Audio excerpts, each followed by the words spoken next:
கோயிலில் கும்பாபிஷேகம் நடக்குது. இந்த கும்பாபிஷேகம் எல்லா கோயிலும் இப்போ நடந்துட்டு இருக்கு. நாம நினைக்கிறோம் கோயிலில் கும்பாபிஷேகம் நடக்கும் போல போய் பார்க்கணும்னு ஆசைப்படுவோம்.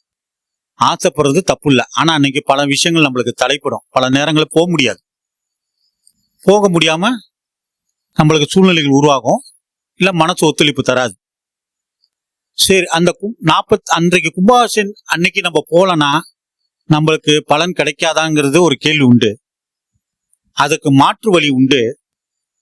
48 நாள் ஒரு கணக்கு உண்டு.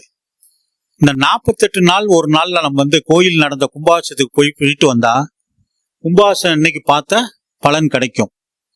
இந்த 48 நாள் எப்படி கணக்கு வந்துச்சுன்னு என்றால் 12 ராசி, 27 நட்சத்திரம், 9 கிரகம், இதை சேர்த்துதான் 48 நாள்.